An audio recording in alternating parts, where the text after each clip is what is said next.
नमस्कार मित्रों, जय जय श्री राधा कृष्ण भगवान। मित्रों, मैं आपको बताऊंगा कि हमारे रामायण के प्रमुख पात्र त्रिजटा की कहानी। त्रिजटा रावण की नगरी में एक ऐसी राक्षसी थी जिसका जन्म तो राक्षस कुल में हुआ था, लेकिन उसका हृदय देवी के समान पवित्र थी। वह रावण को दुष्ट पापी समझती थी और वह विष्णु भगवान में विश्वास रखती थी। त्रिजटा के जन्म के बारे में वाल्मीकि रामायण, तुलसीदास जी की रामचरितमानस में यही बताया गया कि कुछ त्रिजटा के बारे में भिन्न भिन्न विवरण सुनने को मिलता है। त्रिजटा को रावण के छोटे भाई भीषण, उसकी पत्नी शर्मा की पुत्री बताया गया है। कुछ अन्य रामायण में त्रिजटा को रावण भीषण की बहन के रूप में दर्शाया गया है। जब रावण छल के द्वारा माता सीता को पंचवटी से अपने पुष्पक विमान में उठाकर ले आया तो उसने माता सीता को अशोक वाटिका में रखा। रावण के द्वारा माता त्रिजटा को ही सीता की सुरक्षा सौंपी गई।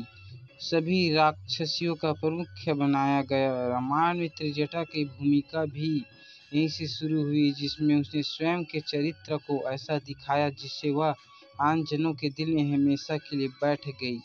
जब माता सीता रावण के द्वारा अपहरण कर लंका में लाई गई तो अत्यंत विलाप कर रही थी। साथ ही अशोक वाटिका में अन्य राक्षसियों ने तंग कर रही थी। यह देखकर त्रिजटा ने अपनी बुद्धिमत्ता से बाकी राक्षसियों को चुप करा दिया।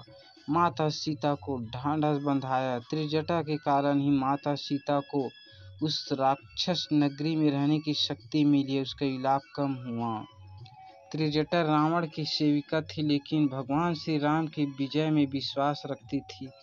उसने अपने माता पिता के बीच के संबंध को जग जाहिर नहीं होने दिया, किंतु हर पल वह माता सीता को महत्वपूर्ण जानकारी देती थी, जैसे कि लंका दहन होना, समुद्र पर सेतु बनना, राम लक्ष्मण का सुरक्षित होना इत्यादि।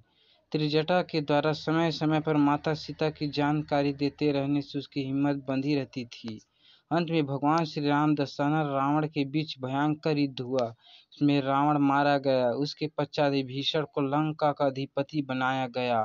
तुरंत माता सीता को मुक्त करने का आदेश जारी कर दिया। त्रिजटा माता सीता के जाने से तो दुखी थी, लेकिन प्रसन्न भी थी कि अब वह विपत्ति टल गई। अग्नि परीक्षा के बाद सीता भगवान श्री राम के पास आई।